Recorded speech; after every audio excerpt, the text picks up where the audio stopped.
അതിരപ്പള്ളി മലക്കപ്പാറ റോഡിൽ പരിഭ്രാന്തി പരത്തി കബാലിയുടെ വിളയാട്ടം. ഇന്നലെ വൈകുന്നേരം 1 മണിക്കൂർ ആനമല റോഡിൽ കബാലി വാഹനങ്ങൾ തടഞ്ഞു. അതിരപ്പള്ളി പ്ലാന്റേഷൻ മേഖലയിൽ കാട്ടാന റേഷൻ കട തകർത്തു. പാലക്കാടും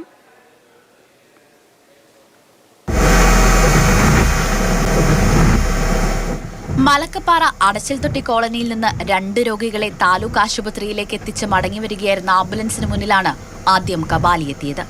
റോഡിന് നടുവിൽ നിലയുറപ്പിച്ച കാട്ടാന ആംബുലൻസിന് നേരെ പാഞ്ഞെടുത്തു. വൈകുന്നേരം 5 മണിയോട് കൂടിയായിരുന്നു സംഭവം.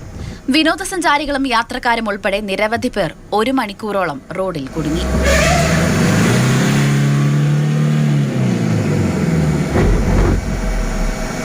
ഒരു മണിക്കൂറോളം എന്നെ തടഞ്ഞിട്ടു. എന്റെ പുറകിലും ഓപ്പോസിറ്റ് ഒക്കെ ആയിട്ട് കുറെ വണ്ടികളുണ്ടായിരുന്നു. ടൂറിസ്റ്റ് വണ്ടികളുണ്ടായിരുന്നു, ചീനിക്കാസിന്റെ കുട്ടികൾസ് ഉണ്ടായിരുന്നു. കാലടി പ്ലാന്റേഷൻ അതിരപ്പള്ളി ഡിവിഷനിൽ 9-ാം ബ്ലോക്കിൽ പോസ്റ്റ് ഓഫീസ് ജംഗ്ഷനിൽ കാട്ടാന റേഷൻ കടയെ ആക്രമിച്ചു. ഇന്ന് പുലർച്ചെയായിരുന്നു സംഭവം. റേഷൻ കടയുടെ ഷട്ടർ തകർക്കുന്നതിന് മുൻപേ ആളുകൾ ബഹളം വെച്ച് ആനയെ തുരത്തി. മൂന്നാറിൽ കഴിഞ്ഞ 15 ദിവസമായി കാട്ടാന പടയപ്പ ജനവാസ മേഖലയിൽ തുടരുകയാണ്. ഇന്ന് പുലർച്ചെ അരുവിക്കാടെത്തിയ ആന തോട്ടം തൊഴിലാളികളുടെ അടുക്കളത്തോട്ടം നശിപ്പിച്ചു.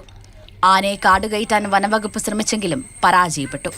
കോഴിക്കോട് പുതുപ്പാടി ചിപ്പിലത്തോട് ജനവാസ മേഖലയിൽ കാട്ടാന ഇറങ്ങി കൃഷി നശിപ്പിച്ചു.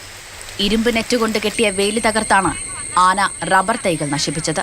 പാലക്കാട് ധോണിയിലും കാട്ടാന ഇറങ്ങി കൃഷി നശിപ്പിച്ചു. പ്രദേശവാസിയായ ഗോപിയുടെ തെങ്ങും കവുങ്ങും കാട്ടാന നശിപ്പിച്ചു.